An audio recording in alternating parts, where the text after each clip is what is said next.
Bismillahirrahmanirrahim. Assalamualaikum warahmatullahi wabarakatuh. Alhamdulillahi ala ihsani wa syukru lahu ala taufiqihi wa amtinani. Asyhadu an la ilaha illallah wahdahu la syarika lahu ta'ziman li sya'ni wa asyhadu anna Muhammadan abduhu wa rasuluhu da'ila ridwani. Allahumma salli alaihi wa ala alihi wa ashabihi wa ikhwani. Para jamaah Masjid As-Sunnah Bintaro yang dirahmati Allah Subhanahu wa taala. Kita melanjutkan bahasan kita tentang tata cara salat. Pada pertemuan lalu telah kita bahas tentang syurut sihhati salat, syarat-syarat tentang sahnya salat. Nah, pada kesempatan kali ini kita akan bahas tentang kaifiyat salat ya. Kaifiyat salat ya terdiri atas beberapa perkara ya. Tata cara salat.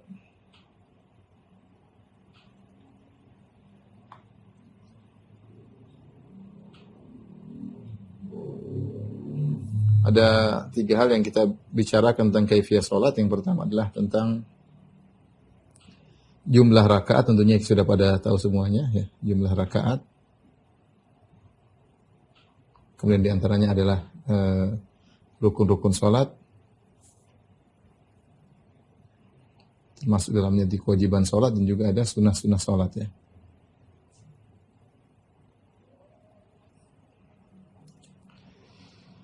Adapun jumlah rakaat, maka sebagaimana kita ketahui ya, salat subuh ya, zuhur ya, zuhur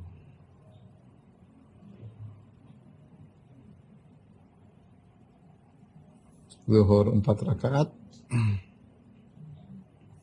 Kemudian asar juga demikian 4 rakaat.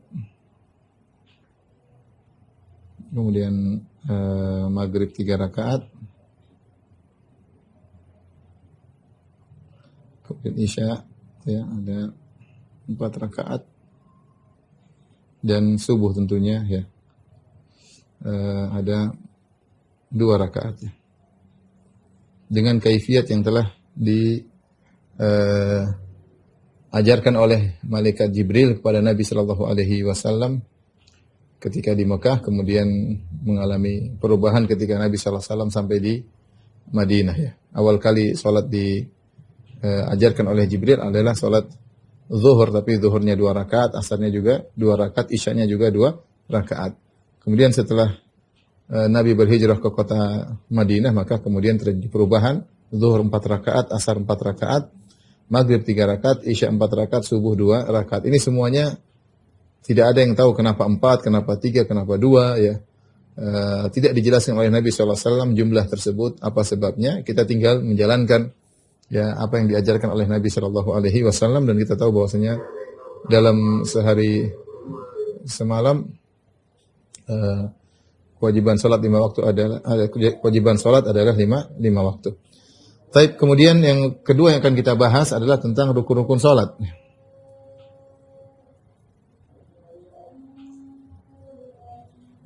Ya. Rukun-rukun salat ya. Di sini disebutkan ada 13 rukun. Ada khilaf di kalangan para ulama Syafi'iyah tentang berapa jumlah rukun-rukun salat. Ada yang mengatakan 13, ada yang mengatakan 14, ada yang mengatakan 18, ada yang 16. Tapi semuanya adalah khilaf lafzi. Ya, seperti tambahan, ada yang menambah tumakninah sebagai hitungan 1, ada yang menambah tumakninah dalam ruku', tumakninah dalam i'tidal, tumakninah dalam sujud, tumakninah dalam duduk di antara 2 sujud, jadilah 4. Sehingga hanya sekedar beda sudut pandang. Ada juga yang menambah bahwasanya niat untuk keluar dari salat, yaitu ketika hendak selesai salat dia niat untuk keluar dari salat. Sebenarnya mengatakan ini tidak perlu. Tapi intinya khilafnya kebanyakan hanya khilaf lafzi, khilaf yang tidak jauhari, bukan khilaf maknawi, hanya khilaf cara mengungkapkan. Tapi intinya yang disebutkan dalam kitab Al-Fiqhul Manhaji ada 13 rukun salat ya, 13 rukun salat. Kita sudah bahas tentang syarat salat ya. Bedanya antara syarat dengan rukun sudah pernah kita sampaikan, bahwasanya syarat ada sebelum terjadinya suatu ibadah ya. Seperti kalau kita mau salat, syarat sah salat apa saja, yaitu menghadap kiblat, kemudian bersuci, bersuci, kemudian menutup aurat ya. Ini semua terjadi sebelum pelaksanaan salat. Semua terjadi sebelum pelaksanaan salat. Ya. Adapun rukun salat, maka dia kalau tidak ada rukun maka salat tidak terjadi. Tetapi dia adalah bagian daripada salat itu sendiri. Dia bagian dari salat itu sendiri. Beda antara rukun dan syarat, kita ulangi lagi tidak jadi masalah ya. Perbedaan antara rukun atau syarat dan rukun. Rukun sebelum ibadah, syarat sebelum ibadah. Ya. Adapun rukun tatkala ibadah. Tatkala ibadah salat. Makanya rukun dimulai dari niat yang menyertai takbiratul ihram ya. Niat tentunya sebelumnya, tetapi yang mereka masuk dengan rukun adalah niat yang menyertai takbiratul ihram, sehingga mereka masukkan niat dalam rukun. Ada niat takbiratul ihram, baca Al-Fatihah, ini semua dalam salat. Beda dengan syarat salat. Syarat salat sebelum menghadap kiblat, bersuci, ini semua sebelum pelaksanaan salat, menutup aurat ya. Kemudian perbedaan yang kedua, bahwasanya syarat terpenuhi keseluruhan ya. Terpenuhi secara keseluruhan. Keseluruhan ya. Jadi sebelum kita mau salat sudah terpenuhi, masuk waktu salat, sudah menutup aurat, kemudian sudah menghadap kiblat ya. Sudah bersuci, ini terpenuhi secara berbarengan. Keseluruhan maksudnya berbarengan. Adapun rukun salat tidak, maka dia berpindah dari satu rukun ke rukun yang lain. Berpindah dari satu rukun ke yang lainnya.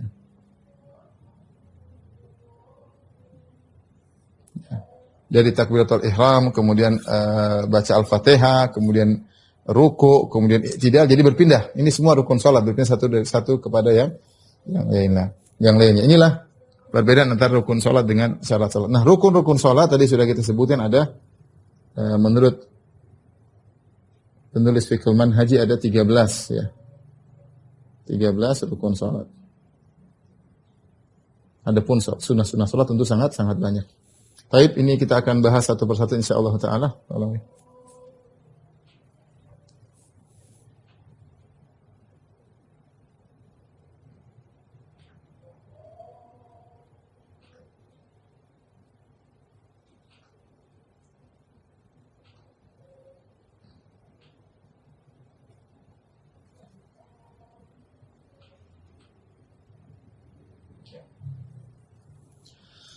Tapi kita mulai dari rukun yang pertama.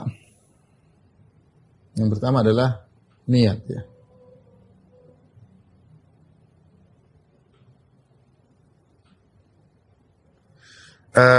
Tentunya Rasulullah SAW bersabda innamal a'malu bin niat ya. Tetapi ada aturan-aturan menurut mereka ya, menurut mazhab Syafi'iyah, yaitu ya, di antara aturannya adalah niat tempatnya di hati.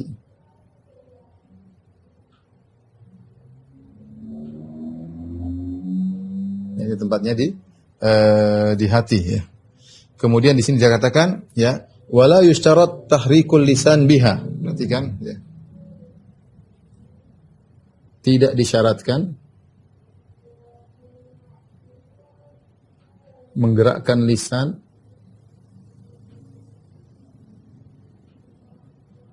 menggerakkan lisan ya, untuk mengucapkan niat. Kalau ada ulama Syafi'iyah yang mengatakan bahwasanya melafalkan niat hukumnya wajib, maka dia telah keliru.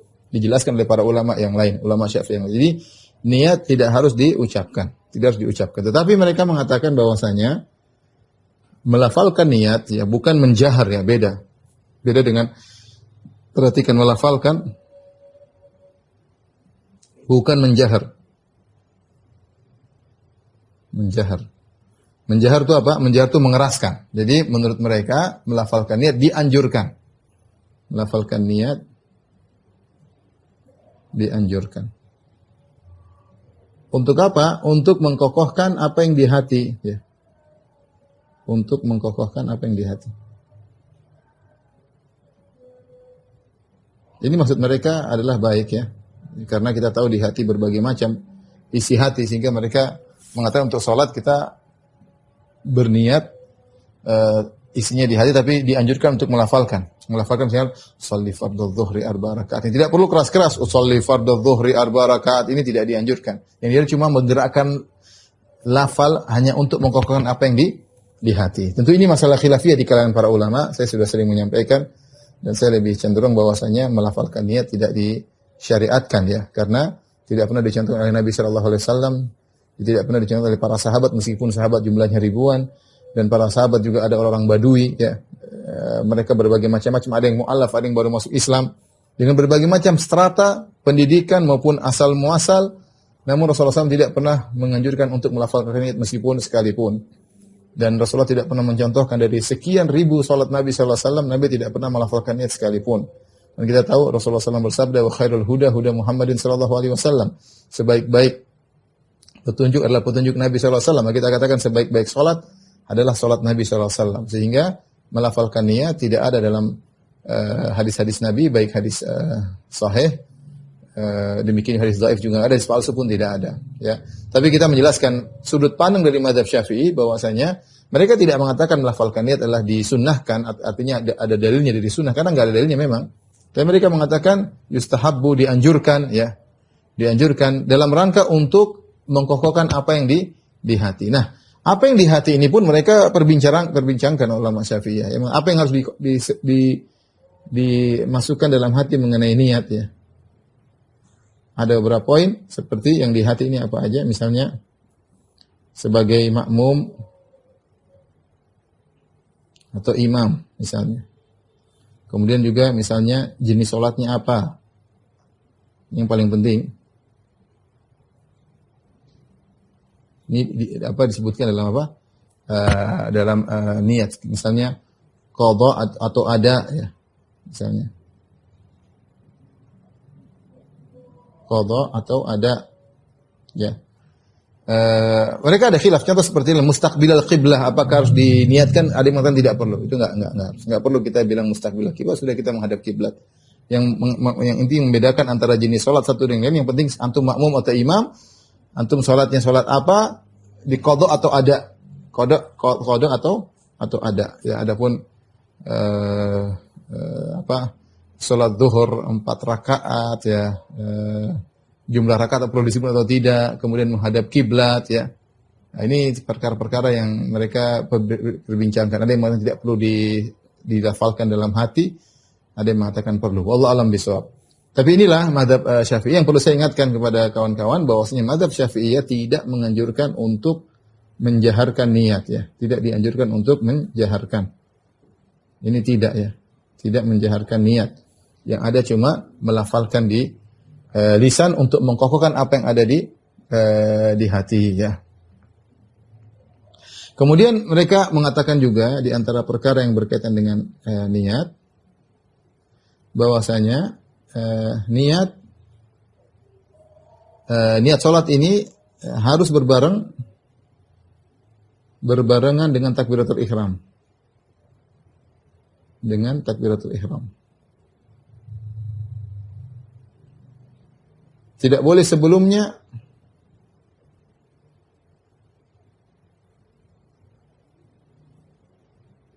dan tidak boleh sesudahnya.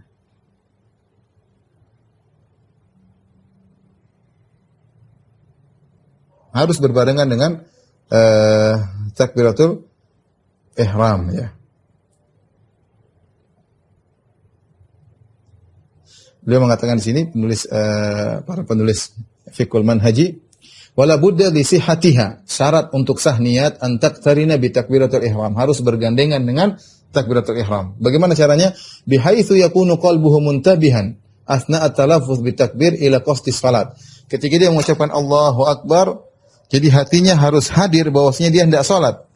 Sambil mutadzakkiran nau'aha wa fardhiyataha, sambil ingat apa jenis salatnya, wajib atau sunnahnya, Wala yusyarat tahrikul lisani biha, dan tidak disyaratkan harus mengucapkan. Karena sulit ya.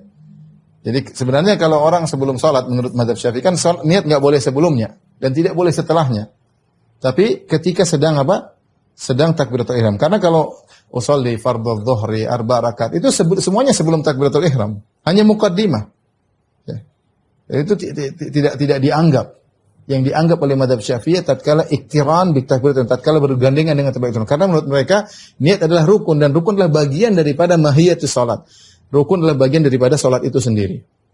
Nah, namanya niat itu berbarengan dengan takbir. Jadi takbiratul ihram kita ingat Allahu Akbar, dalam hati langsung sudah hadir bahwasanya saya sedang salat zuhur, sebagai imam atau sebagai makmum, salatnya ada. Saya bukan sedang salat sunnah, tapi saya sedang salat zuhur. Ya. Ini tentunya yang kalau orang salah paham, akhirnya sering menimbulkan was-was. Ya. Jadi sebenarnya usolli fardhu itu enggak dianggap. Yang dianggap adalah ketika sedang takbir.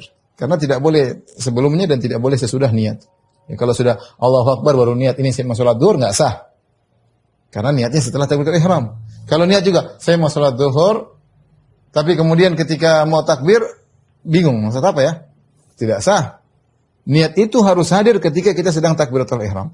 Ini terkadang menjadikan sebagian saudara-saudara kita dari mazhab Syafi'i terkadang ya tidak. Ngulang-ngulang Allah. Karena dia ketika takbir tadi disebutkan harus menghadirkan dia sedang salat apa. Sementara dia harus juga merenungkan tentang lafal Allahu Akbar, Allah Maha Besar.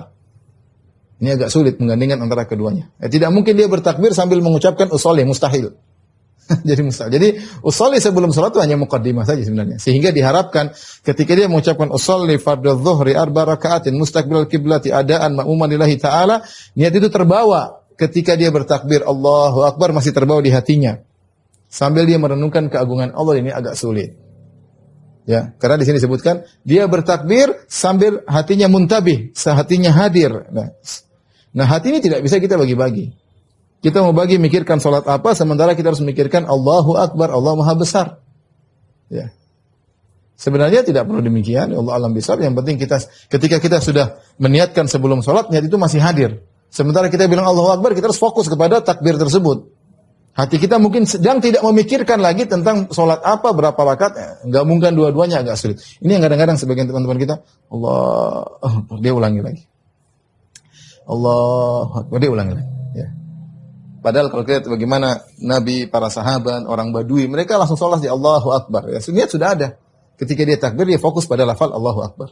Tapi ini saya sekedarkan menjelaskan tentang mazhab Syafi'iyah. Ada poin di sini yang memang agak menggandengkan ini, harus berbarengan. Ini yang agak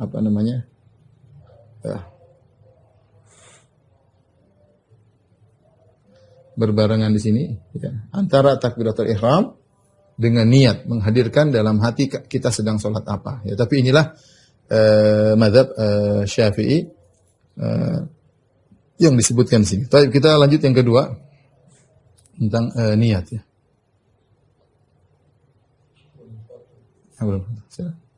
Baik.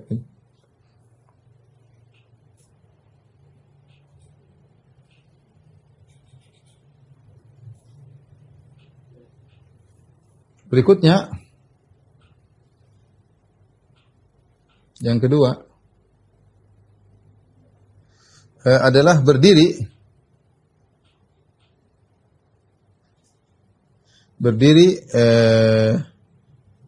bagi yang mampu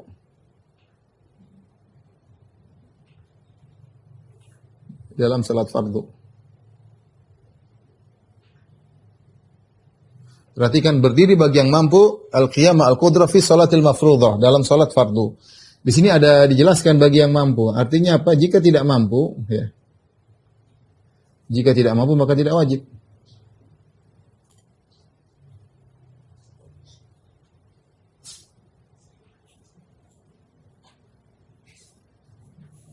Yang kemudian dalam salat fardu berarti salat sunnah tidak, bukan salat sunnah. Kenapa? Karena salat sunnah, berarti dalam salat sunnah hukumnya tidak, bukan rukun, bukan wajib, tapi hukumnya sunnah. Hal ini berdasarkan hadis riwayat Al-Imam Al-Bukhari dari Imran bin Husain radhiyallahu anhu. Beliau berkata, kanat bi bawasir, saya punya penyakit ambeien.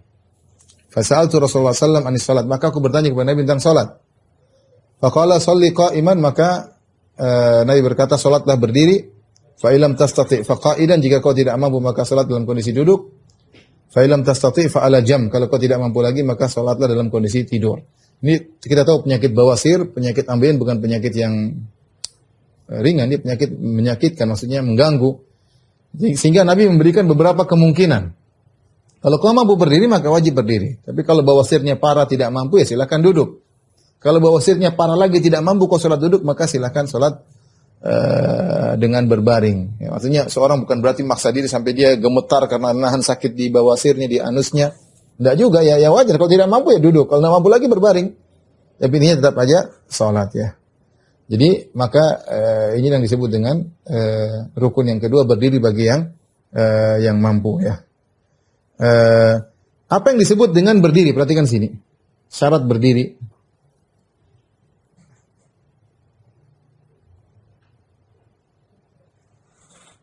Syarat berdiri tentunya disebutkan sini jika dia tegak, dalam kondisi tegak, ya, tulang punggungnya tegak, kemudian dia tidak boleh membungkuk, merunduk atau menunduk sampai pada level kedua telapak tangannya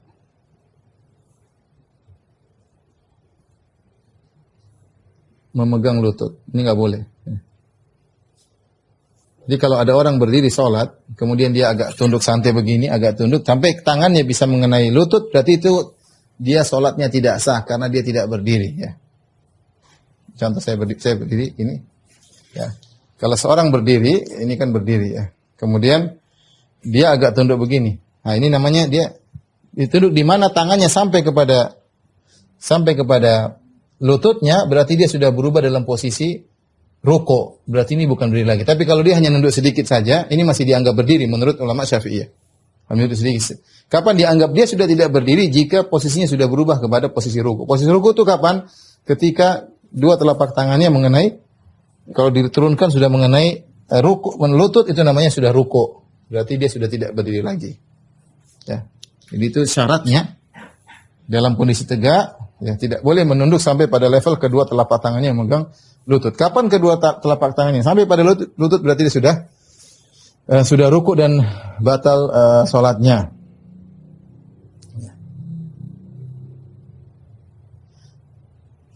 Kemudian yang kedua, ya, jika dia mampu berdiri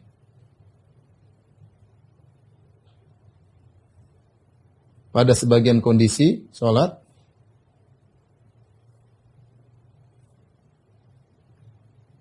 maka tetap wajib pada kondisi tersebut. Maka wajib berdiri pada kondisi tersebut.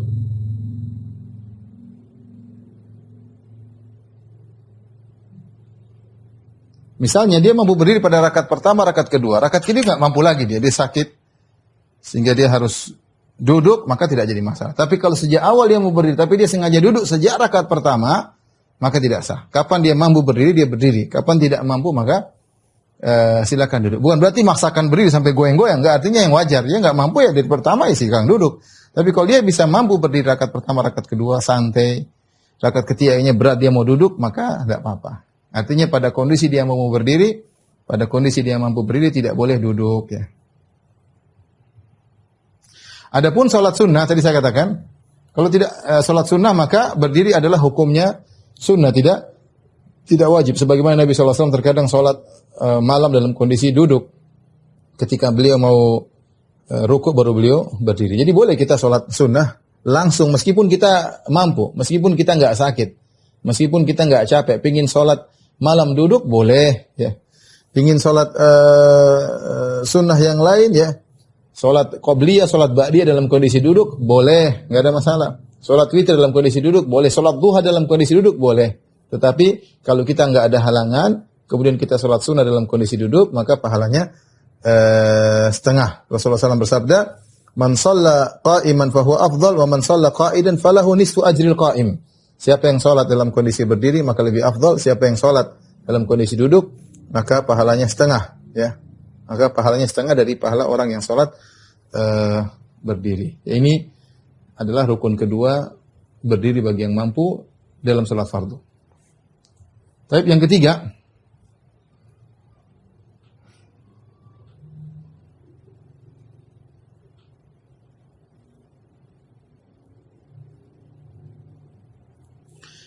adalah takbiratul ihram.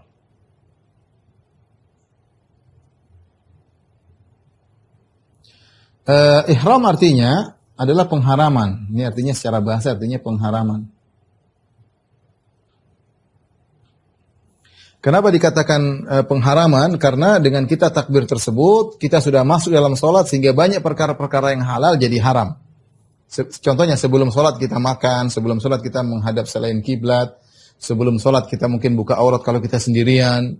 Banyak hal yang boleh kita lakukan sebelum sholat, kita bisa ngomong dengan orang.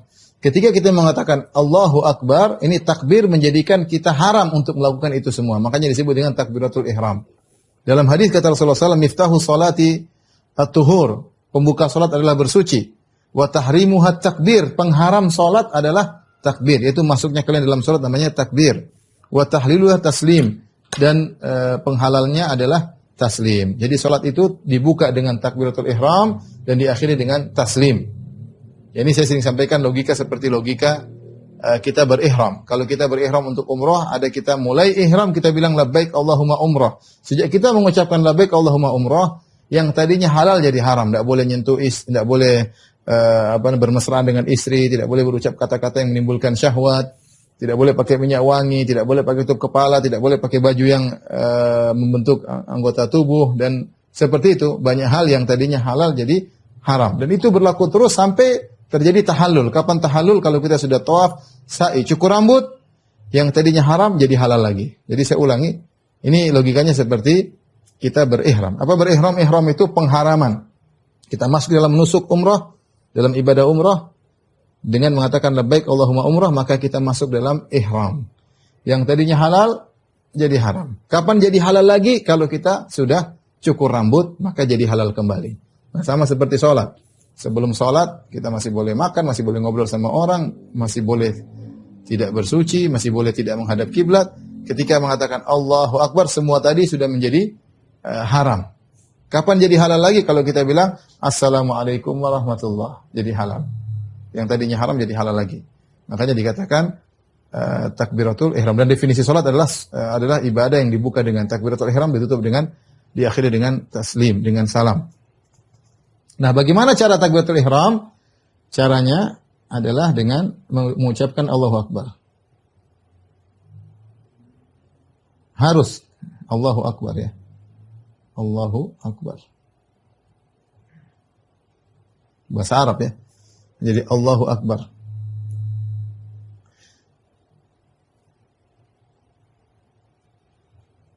Menurut mazhab Syafi'i, Allahu Akbar boleh. Seandainya seorang menambah dengan Allahul Akbar, ini juga boleh kata mereka, karena tidak merubah makna. Ya. Allahul Akbar, Allahu Akbar, ya. Dua-duanya diperbolehkan. Tapi atau Allah mengatakan di sini juga mengatakan Allahul Jalilul Akbar, Allahul Jalilul Akbar juga boleh. Namun kita lebih hati-hati, kita bilang Allahu Akbar, karena Nabi SAW tidak pernah membuka takbiratul ihram dengan lafal lain, semuanya dengan ucapan Allahu Akbar. Adapun kalau dirubah dengan sigoh yang lain, yang tidak ada akbarnya, misalnya Allahu Ajal, Allahu A'zam, maka sholat tidak sah. Ya. Sholat tidak sah. Kalau tidak salah yang mengatakan sah adalah mazhab Hanafiyah, kalau saya tidak salah ingat ketika belajar dulu. Tapi kalau jumhur tidak boleh, harus ada lafal Allahu Akbar. Karena Nabi SAW senantiasa dengan mengucapkan tersebut. Jadi mengucapkan Allahu Akbar. Jadi ini harus dengan ucapan, tidak boleh dalam hati, harus diucapkan, kecuali bagi yang bisu. Ya.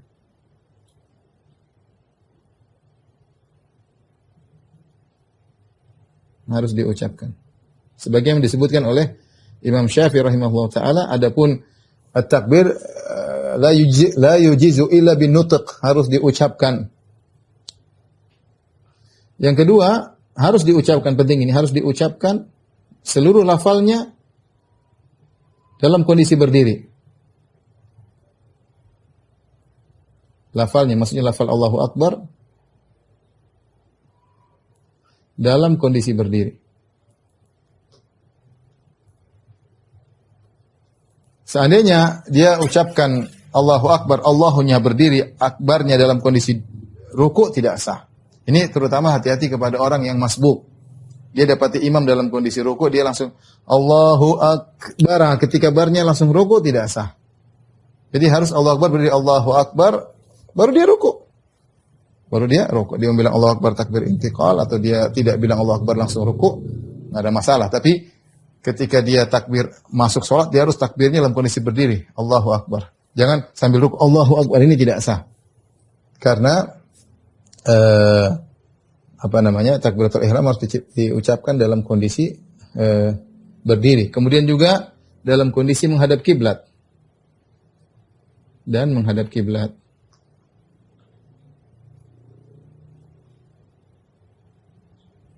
Ya, kalau dia takbiratul ihram tanpa menghadap kiblat maka tidak sah ya. Kemudian tadi mereka ucapkan, tadi mereka syaratkan juga sebelum kita jelaskan harus bergandengan dengan niat. Ini yang agak sulit saya katakan tadi. Ya. Bergandengan dengan niat salat. Yang dalam niat tersebut hati harus hadir, salatnya salat apa, berapa rakaatnya, salat ada atau qadha ya, makmum atau imam harus kita hadirkan sambil takbiratul ihram. Allahu Akbar, ini agak sulit. Makanya sering tadi saya katakan sebagian orang yang mungkin tidak paham dia berusaha menggandengkan antara niatnya sama Allahu Akbar sehingga kadang tidak sinkron ya. Karena ketika dia Allahu Akbar dia ingin menghadirkan kebesaran Allah sementara dia dituntut untuk menghadirkan bahwasanya dia sedang salat apa. Ini sulit, hati sulit dibagi. Ya. Allah saya katakan seharusnya ketika dia sebelum sholat dia sudah niatkan, dia tinggal Allahu Akbar saja karena niat dia masih ada, belum terputus. Niatnya bersambung, tidak harus ketika sedang itu ya. Nah, Nabi SAW ketika mengajar tentang sholat, yang belajar sholat para sahabat, Arab Badui, macam-macam yang mu'alaf baru masuk Islam, Nabi tidak detailkan rinci bahwasanya niat tersebut harusnya. Kalau orang sudah niat, ya sudah tinggal Allahu Akbar sudah niat ya. Niat tersebut akan dia bawa ketika dia takbiratul ihram. Tapi kalau tatkala takbiratul ihram kita mengingat Allahu Akbar, Allahu Maha Besar sambil kita hadirkan saya sedang salat zuhur 4 rakaat menghadap kiblat sebagai makmum, ini agak repot memang. Ini tadi saya mengatakan sebagian orang was-was kemudian mengulang-ulangi lagi takbiratul ihram. Wallahu a'lam bishawab. Berikutnya itu dia.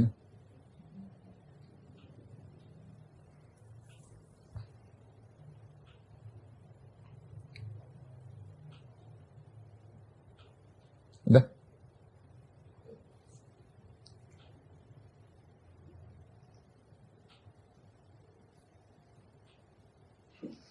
Yang berikutnya yang keempat baca Al-Fatihah. 4.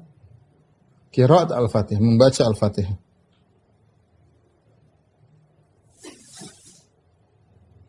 Baca Al-Fatihah.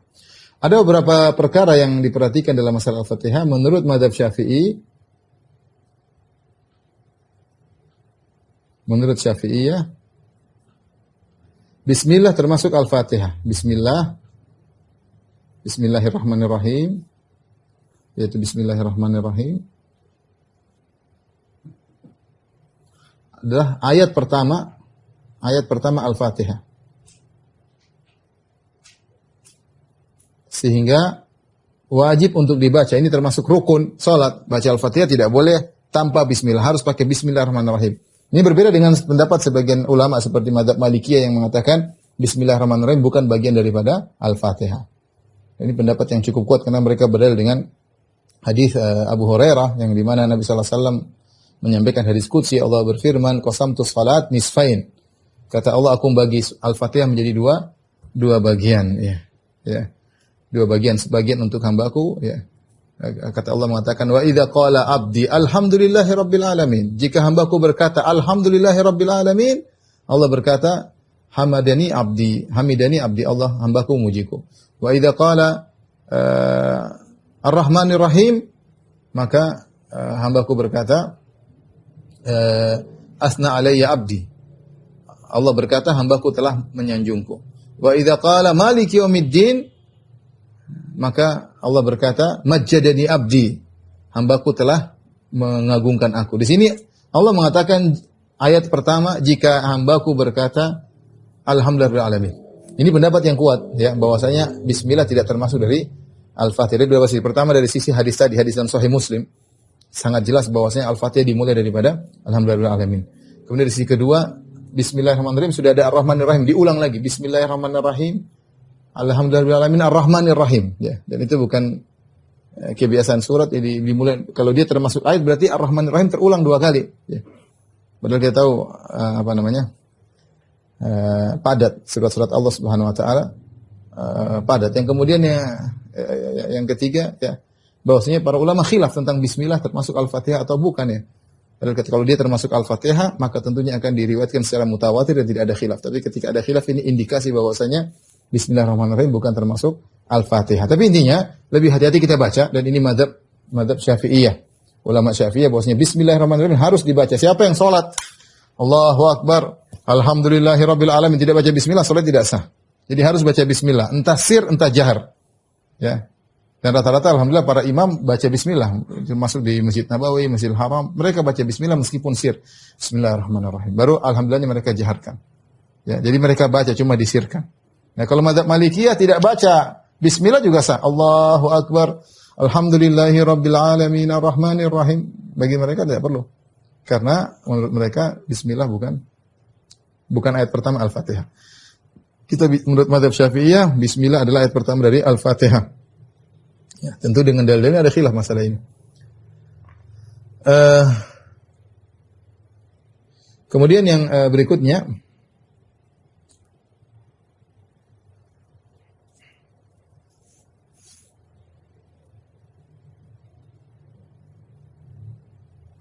tidak boleh dibaca dengan lahan, ya. Tidak boleh dibaca dengan lahan. Lahan itu kesalahan, ya. Kesalahan, ya. Yang merubah makna. Mereka contohkan, ya. Seperti ghairul maghdubi siratal ladzina an'amta alaihim. Misalnya an'amta siratal ladzina an'amta alaihim, ternyata mereka baca al-an'amtu atau an'amti alaihim, ini batal salat. Tidak boleh. Ya, karena tidak merubah makna. Tapi kalau ada kesalahan yang tidak merubah makna, maka salat tetap sah ya. Kemudian harus dibaca dengan bahasa Arab, jangan dibaca terjemahannya ya. Allahu Akbar, dengan nama Allah yang Maha Pengasih lagi Maha Penyayang. Segala puji bagi Allah, tidak sah. Harus dibaca dengan bahasa Arab. Karena terjemahannya bukan Al-Qur'an. Terjemahannya bukan Al-Qur'an ya. Kemudian dibaca harus dalam kondisi berdiri.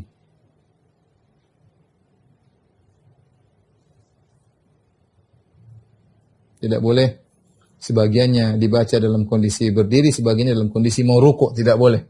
Ya, karena yang ngejar imam Alhamdulillahirrahmanirrahim. Waladhdallin. Amin. Allahu Akbar. Tidak boleh. Harus dari awal sampai akhir dalam kondisi berdiri. Tentunya bagi yang tidak beruzur. Kalau beruzur salat duduk ya memang dibaca dengan duduk. Bagi yang tidak bisa baca,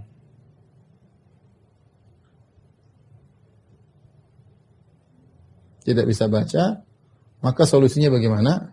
Jika mampu berzikir, jika mampu baca ayat yang lain, maka harus baca 7 ayat. Misalnya saya tidak bisa baca Al-Fatihah, tapi saya bisa baca Qul huwallahu ahad, Allahus samad, lam yalid wa lam yulad, wa lam yakul lahu kufuwan ahad. Qul a'udzu birabbil falaq, min syarri ma khalaq, min syarri ghasiqin idza waqab, min syarri nafas. Sudah lewat 7. Ada yang mengatakan tidak harus 7, bukan cuma 7 ayat, harus yang jumlah hurufnya sama dengan jumlah huruf alif. Ini semua ijtihad. Harus kalau tidak bisa baca Al-Fatihah, baca 7 ayat atau bacaan yang jumlah hurufnya sama dengan baca Al-Fatihah. Kalau tidak mampu lagi, jika tidak mampu maka zikir dengan 7 zikir. Dengan 7 zikir. Ya. Alhamdulillah, subhanallah, alhamdulillah, wala ilaha illallah akbar, wala haula wala quwwata illa billah. tambah satu lagi apa terserah. Ya. Allahu Akbar atau yang lainnya. Pokoknya 7 zikir. Ya, mereka mengatakan kalau tidak mampu. Kalau tidak mampu lagi apa yang kau bisa? Sudah. Kalau tidak mampu lagi baca apapun, kau kira-kira sampai waktu cukup untuk baca Al-Fatihah. Kalau tidak mampu baru masuk Islam. Bisa apa? Cuma bisa alhamdulillah doang. Karena alhamdulillah banyak orang kafir pun sekarang mengatakan alhamdulillah. Kita kira orang Islam ternyata orang kafir karena mereka sudah terbiasa mengucap alhamdulillah. Kalau dia nggak bisa baru masuk Islam, ya udah baca aja Allahu Akbar. Alhamdulillah, alhamdulillah, alhamdulillah, alhamdulillah. Sampai kira-kira cukup untuk baca Al-Fatihah. Kalau Al-Fatihah kira-kira 1 menit, ya dia baca Al-Fatihah 1 menit, baru kemudian dia ruku. Tapi harus tetap sholat. Dia harus tetap sholat. Ini baca Al-Fatihah yang keempat. Baik, yang kelima.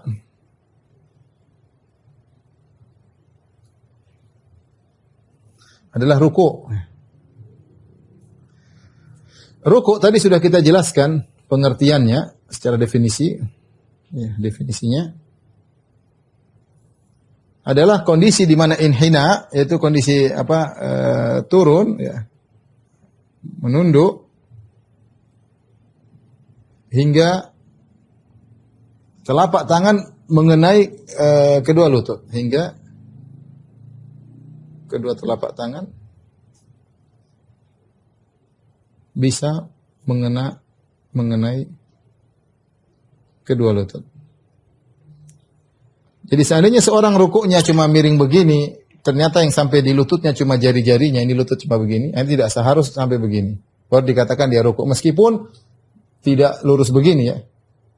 Misalnya kalau saya rukuk, misalnya,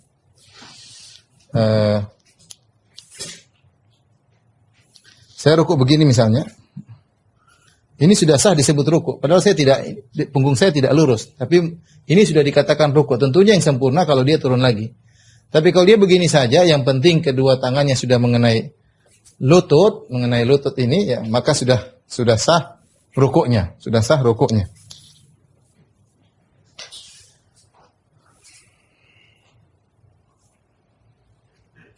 Tadi itu definisinya demikian. Ini adalah ini apa namanya?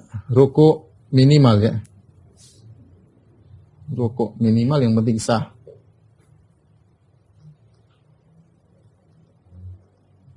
Tentu yang maksimal adalah dengan lurus sebagaimana dicontohkan oleh Nabi Shallallahu Alaihi Wasallam. Ya.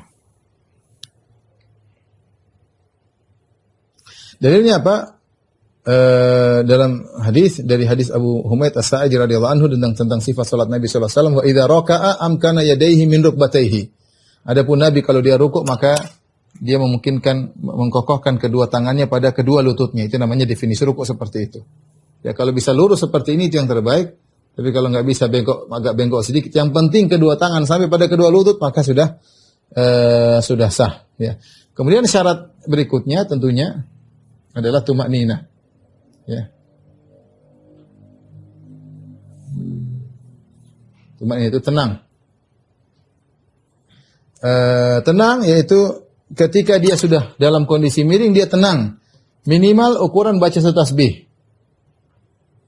Minimal baca 1 tasbih. Yaitu apa? Subhana rabbiyal azim. Sudah. Cukup. Ya. Dia kalau sudah ruku, Allahu Akbar ruku, Subhana rabbiyal azim, sudah selesai. Itu sudah berarti dia telah memperoleh tumak ninah. Tumak ninah itu ketenangan ketika dia sedang dalam kondisi ruku. Sehingga bisa terlihat perpisahan antara sebelum ruku dan sesudah ruku. Ya. Jadi minimal dengan 1 kali baca Subhana rabbiyal azim sudah selesai. Dia sudah boleh mengucapkan Sami Allah liman hamidah untuk bangkit ke rukun berikutnya. Karena dalam banyak hadis Rasulullah SAW ketika menjelaskan tentang orang yang salah salat kata Rasulullah SAW, "Tsummarka hatta tatma'inna raki'an." Kemudian rukuklah engkau sampai kau dalam kondisi tumak ninah. Rasulullah SAW juga pernah bersabda, "Aswa'un nasi sariqatan alladhi yasriqu min salatihi." Seburuk-seburuk pencuri adalah yang mencuri dalam salatnya. Qalu ya Rasulullah, wa kaifa yasriqu min salatihi? Bagaimana seorang mencuri salatnya? Qala la yutimu ruku'aha wa la sujudaha. Dia tidak menyempurnakan rukuknya dan tidak menyempurnakan sujudnya. Itu ditafsirkan oleh para ulama, yaitu tidak tumak ninah. Dan ini adalah pendapat jumhur ulama. Secara umum tumak ninah adalah jumhur ulama, berbeda dengan mazhab Hanafiyah. Madzhab Hanafi mengatakan tumak nina tidak wajib. Artinya kalau seorang sholat tanpa tumak nina maka sholatnya tetap sah. Makanya kita dapati saudara-saudara kita dari madzhab Hanafi, kalau di Madinah dari misalnya India, Bangladesh, ya, Pakistan, mereka sholat cepat sekali. Karena mereka menganggap tumak nina bukan hal yang wajib ya. Yang benar bahwasanya tumak nina adalah hukum wajib, bahkan rukun sholat. Siapa yang sholat tidak tumak nina, sholatnya tidak sah. Dan itu 3 madzhab, Syafi'i, Maliki, dan Hambali. Makanya yang terjadi ketika di musim tarawih ada sebagian orang yang bangga dengan sholat 23 rakaat dalam waktu 7 menit, kalau tidak salah 8 menit kalau nggak salah, di masa pandemi korting lagi jadi 7 menit ya. Maka itu tentu tidak sah menurut madzhab 3 madzhab jumhur. Menurut Hanafi mungkin sah. Karena tidak ada tumanina, maksudnya langsung cepat subhanallah. Ya, takbir, Allahu akbar, Allahu akbar, Allahu akbar, Allahu akbar. Tidak sampai tumanina. Kalau mereka tumanina, mereka tidak akan salat demikian. Dalam hadis Hudzaifah ketika dia melihat seorang tidak menyempurnakan rukuknya dan sujudnya, Rasulullah Hudzaifah radhiyallahu anhu berkata, "Ma shallait, kau belum salat. Walau mutta ala ghairil fitrah allati fatara Allah Muhammadan 'alaiha sallallahu alaihi wasallam." Kalau kau meninggal begini caranya, kau salat tapi salatmu seperti ini, tidak sempurna rukuk dan sujudmu, kalau kau meninggal maka kau meninggal bukan di atas fitrah yang Allah fitrahkan kepada Muhammad sallallahu alaihi wasallam.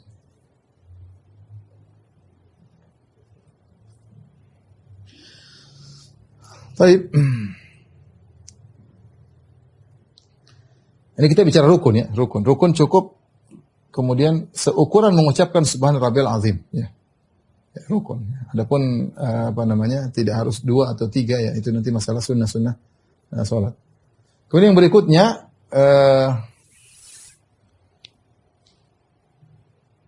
mereka sebutkan juga tatkala kamu rukuk memang niatnya rukuk ibadah, bukan rukuk karena ingin ngambil sesuatu, enggak, tapi memang niatnya rukuk ibadah ya. Kalau misalnya ada orang sholat, Allahu Akbar, tahu-tahu ada anaknya jatuh, dia turun ambil dalam kondisi rukuk, dia ambil anaknya, ini dia tidak rukuk namanya, karena dia tidak niat untuk rukuk, tapi dia niat untuk mengambil anaknya misalnya, ya, itu tidak dianggap rukuk ya. Jadi rukuk memang harus niat untuk rukuk ya.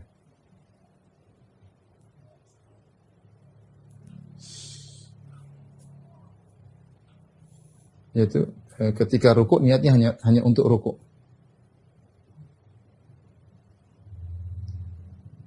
Ketika dia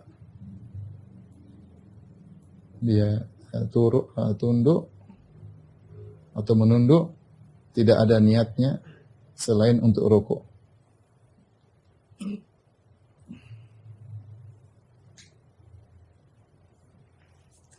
Baik, Win.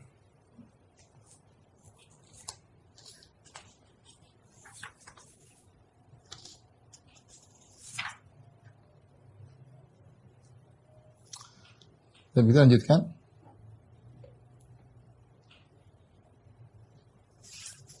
Kemudian yang ke-6, syarat yang ke-6 adalah i'tidal.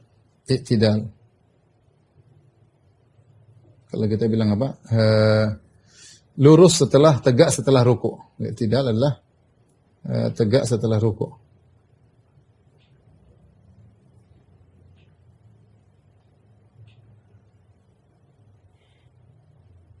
Ini juga salah satu daripada rukun salat ya. Dan dalam hadis dikatakan fakana idza rafa'a ra'sahu minar ruku' lam yasjud hatta yastawiya qa'iman. Adalah Nabi sallallahu alaihi wasallam jika bangkit dari rukuk beliau tidak langsung sujud sampai beliau berdiri dengan tegak ya. Sampai beliau berdiri dengan tegak yaitu i'tidal ya.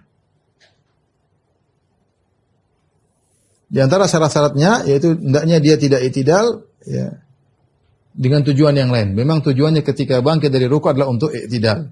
Kemudian syarat berikutnya dia harus tumaknina ketika i'tidal. Harus tumaknina, harus benar-benar lurus dan tenang, harus tenang. Jangan sami Allahu liman hamidah, Allahu akbar. Belum, dia harus jadi harus tenang, tumaknina dulu. Sami Allahu liman hamidah. Tumaknina dulu. Baru Allahu akbar. Adapun dia bangun, sami Allahu liman hamidah, Allahu akbar. Ini tidak ada tumaknina, tidak sah. Harus tumaknina. Tumaknina berdiri, i'tidal tenang dulu. Kemudian tidak boleh kelamaan berdiri ketika i'tidal, ya. Jangan sampai kelamaan berdirinya sampai seperti baca Al-Fatihah, ya.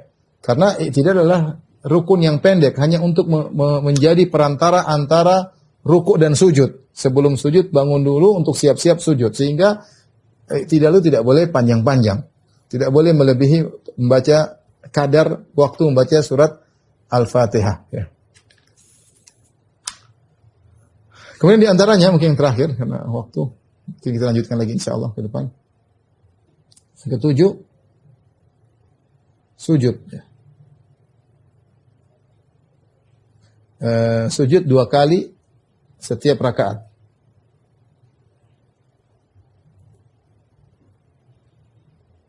Jadi 1 rakaat sujudnya harus 2 kali, enggak ada rakaat sujudnya cuma sekali. Ya. Di antara syarat-syarat sujud, di antaranya yang pertama, sujud di atas 7 tulang. Umirtu an asjud ala sab'ati a'zam. Aku diperintahkan untuk sujud di atas 7 tulang. 7 tulang itu apa? Hidung dan dahi dihitung 1, kemudian telapak tangan kanan 2, telapak tangan kiri 3. Lutut kanan 4, lutut kiri 5. Kemudian jari-jari kaki perhatikan harus menghadap kiblat begini. 6, 7. Mereka mengatakan tidak boleh begini dan tidak boleh hanya begini. Ini harf, tidak boleh. Harus dilipat begini ke arah kiblat. Ya, saya ulangi, ini kaki, dianggap ini kaki ya. Saya mempraktekkan juga nggak enak di sini. Jadi kaki begini, ini salah, ala harf, ini nggak boleh. Orang kadang-kadang jarinya cuma begini karena buru-buru dia sujud begini. Kadang-kadang dia sujud kakinya diangkat ke sini. Ini lebih parah lagi. Ya. Jadi, kakinya diangkat sini karena buru-buru. Allahu Akbar. Kemudian kakinya di belakang ternyata dipangkul satu dengan yang lainnya. Ini tidak sah. Harus begini. Jari-jarinya ke arah kiblat. Ya. Jarinya di arah kiblat begini. Ya. Mana kelihatan? Di arah kiblat. Adapun lurus begini aja tidak boleh, apalagi begini tidak boleh. Itu namanya ala zuhuril qadam, ini enggak boleh. Ala harfil qadam ini juga tidak boleh. Dia harus jarinya ngadap kiblat. Ini sab'ati a'zam. Dahi dan hidung dihitung 1. Dahi dihitung 1. Kemudian yang berikutnya, ini yang syarat yang agak beda dengan yang lainnya. Dari mazhab yang lain. Semuanya boleh tertutup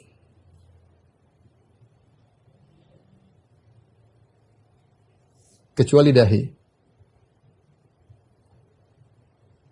Dahi itu jidat. Ini nggak boleh tertutup kalau sujud. Seorang boleh sholat pakai kaos tangan tertutup. 6 tulang yang lainnya boleh tertutup. Ini boleh tertutup. Pakai khuf, pakai sepatu sholat juga boleh tertutup. Lutut boleh tertutup. Di dahi tidak boleh. Ini dalam mazhab Syafi'i tidak diperbolehkan. Sehingga mereka mengatakan tidak boleh seorang sholat kemudian menutup dahinya dengan sesuatu dari anggota tubuhnya. Misalnya dia ada bajunya atau sorbannya dia taruh di sini. Nggak boleh. Nggak boleh. Bahkan menurut mereka rambut yang turun dari atas nggak boleh, harus dibuka. Sehingga saya lihat sebagian orang, benar-benar dia sholat, ketika dia sholat begini, dia sujud. Dia tidak boleh rambutnya jatuh dari atas menutup dahinya. Ini mazhab Syafi'i bersendirian kalau tidak salah dalam hal ini. Mazhab yang lain menyelisihi. Ya. Adapun rambut yang tumbuh di dahi tidak jadi masalah. Yang mereka tidak boleh kalau ada rambut dari atas jatuh menutupi dahi. Ya. Sehingga sebagian mereka akhirnya mencari solusi dengan diikat. Saya lihat sebagian orang kenapa tidak ingin rambutnya tutup dengan dahinya tutup dengan rambut. Tapi kalau mazhab yang lain boleh ya.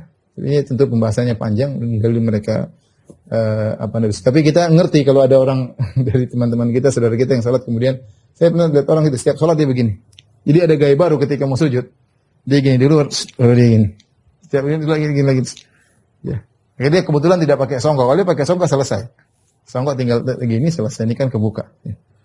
Tapi ketika dia tidak pakai songkok, dia harus membuat gaya baru ketika hendak sholat, yaitu supaya apa? Karena dia menjalankan perkataan para ulama. Ini pendapat kita hargai, pendapat mazhab Syafi'i, tapi menyelisihi pendapat yang masing-masing punya dalil. Saya tidak ingin menjelaskan tentang perdebatan dalil-dalilnya. Kemudian juga di antaranya ketika sujud hendaknya mengangkat bagian tubuh, bokongnya diangkat. Ini kemudian tangannya diangkat ya. Kemudian jangan lupa bahwasanya ketika sujud benar-benar kita sengaja, kata mereka, an yatahamala bijabhati alal ardi tahamulan bayinan, yaitu sengaja untuk menempelkan dahinya di tempat sujud, ya. Bihaitsu law kana tahtahu qatn aw nahulan kabasa wa dhahara athar sujud fi. Seandainya dia sujud di suatu yang lunak, maka kelihatan bekas sujudnya.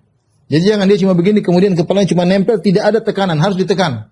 Itu namanya sujud. Kalau dia cuma nempel dahinya, tidak ditekan begini, ya itu tidak sah. Harus sujudnya ada penekanan, bukan menekan dalam-dalam, tidak. Yang penting namanya sujud ada ketundukan tersebut dengan menempelkan, ada nekan dahi ke tempat sujud. Makanya para sahabat dahulu dahi mereka penuh dengan pasir dan mereka kepanasan. Ketika musim panas, dahi mereka kepanasan.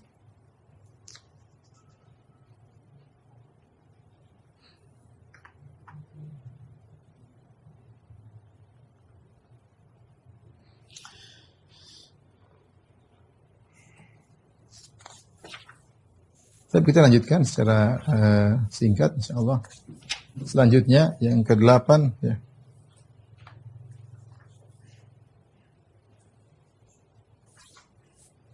Julus baina sajdatain, yang 8.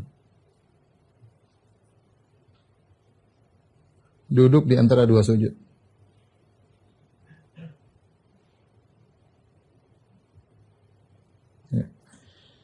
Dan ini wajib pada setiap rakaat, karena Rasulullah mengatakan tsummarfa, yaitu kemudian bangkitlah engkau dari sujud hatta tatma'inna jalisan, sampai kau tumaknina dalam dudukmu. Nah, duduk ini namanya duduk jalsah baina julus baina sajdatain, duduk di antara dua sujud, ya.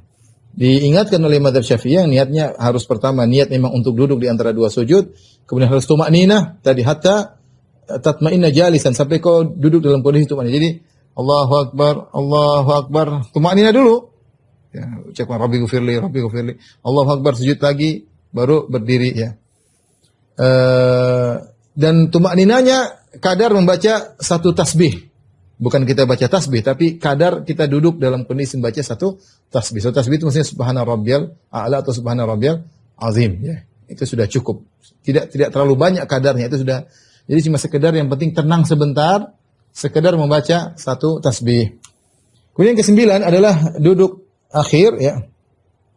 Itu di akhir daripada rakaat yang terakhir. Ya, ini juga yang setelah duduk tersebut adalah salam. Ini yang ke-9. Yang ke-10 tasyahud fi al-julusul akhir. Tasyahud di duduk terakhir, ya. Ini adalah rukun daripada salat, ya. Rukun daripada salat, ya. Sebenarnya dalam hadis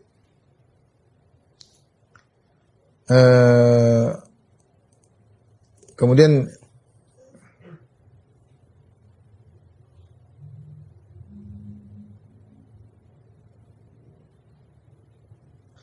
dalam hadis Rasulullah SAW mengatakan, fa idza jalasa ahadukum fi shalat, jika salah seorang kalian sedang duduk dalam salat, falyaqul at-tahiyat, hendaknya kalian mengucapkan at-tahiyat. Dan at-tahiyat yang paling sederhana adalah at-tahiyatu lillah, assalamu alayka ayyuhan nabi. Yang paling sederhana at-tahiyatu lillah, paling sederhana. At-tahiyatu lillah wassalawatu wa barakatuh dan seterusnya. Tapi yang paling sederhana adalah at-tahiyatu lillah, sudah cukup. At-tahiyatu lillah. Kemudian baru kita mengucapkan salam kepada Nabi. Assalamualaikum ya Nabi rahmatullahi wabarakatuh. Assalamu alaina wa ala ibadillahi sholihin. Baru kita bertasyahud asyhadu alla ilaha illallah wa asyhadu anna Muhammadan Rasulullah. Kalau yang panjang at-tahiyatul barakatuh salawatu thayyibatu lillah, itu panjang. Tapi yang paling kadar minimal kita bilang apa? At-tahiyatu lillah. Dan tahiyat banyak sekali.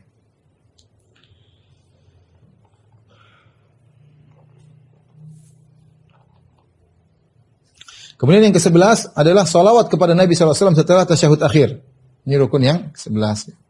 Saya tulis biar ditulis 9. Adalah duduk akhir. Dan 10 tasyahud.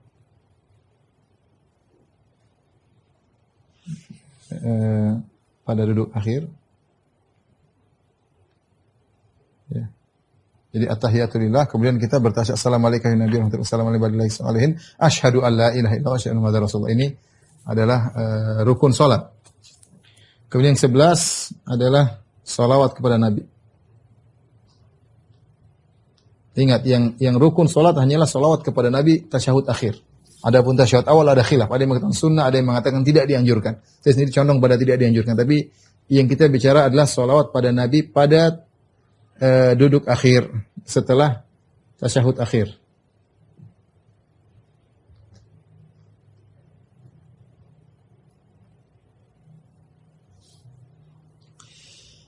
Dan dalilnya firman Allah, ya ayyuhalladzina amanu shallu alaihi wa sallimu taslima. Bersalawatlah kalian ya dan bersalamlah kepada Nabi. Para ulama telah sepakat bahwasanya salawat tidak wajib di luar salat ya. Maka wajib salat itu salawat adalah di ketika sedang salat. Berdasarkan hadis Ibnu Mas'ud ketika dia bertanya kepada Nabi tentang cara salat, dia berkata, "Kaifa nusalli 'alaika?" Ya Rasulullah, bagaimana cara kami bersalawat kepada Anda? Idza nahnu shallaina 'alaika fi salatina, ketika kami ingin bersalawat kepada Anda dalam salat kami. Maka Nabi mengatakan qulu, Nabi ajarkan kepada para sahabat tentang salawat Ibrahimiyah. Dan salawat yang paling sederhana adalah Allahumma shalli ala Muhammad. Sudah sah. Kita sedang tasyahud, asyhadu an la ilaha illallah wa asyhadu Rasulullah, Allahumma shalli ala Muhammad, selesai. Itu paling ringan. Yang penting sah. Adapun kalau yang sempurna adalah salawat Ibrahimiyah. Di sini dicontohkan Allahumma shalli ala Muhammad wa ala ali Muhammad kama shallaita ala Ibrahim wa ala ali Ibrahim wa barik ala Muhammad wa ala ali Muhammad kama barakta ala Ibrahim wa ala ali Ibrahim fil alamin innaka Hamidum Majid. Inilah yang datang dalam ajaran Nabi sallallahu alaihi wasallam kepada para sahabat sesuai dengan lafal Nabi. Maka yang paling sempurna kita bersalawat dengan salawat Ibrahimiyah. Ini salawat terbaik ya dalam salat sebagaimana diajarkan oleh Nabi sallallahu alaihi wasallam. Para sahabat kalau ngarang-ngarang bahasa mereka bisa. Mereka pandai bahasa Arab, mereka pandai bahasa Arab. Tapi ketika mereka ingin lafal dari Nabi, mereka tanya, Rasulullah gimana caranya? Rasulullah ajarkan. Itu lafal yang terbaik.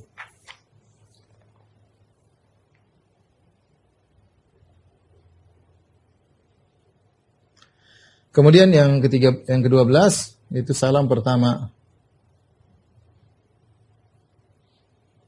Salam pertama. Salam pertama ini rukun salat ya, yaitu Assalamualaikum warahmatullahi. Itu apa namanya? Itu rukun salat. Salam kedua maka ada yang mengatakan sunnah, ada yang mengatakan wajib, tapi yang rukun salat adalah salam pertama ya. Yang ke-13 yang terakhir adalah tertib urut. Tertib. Ya.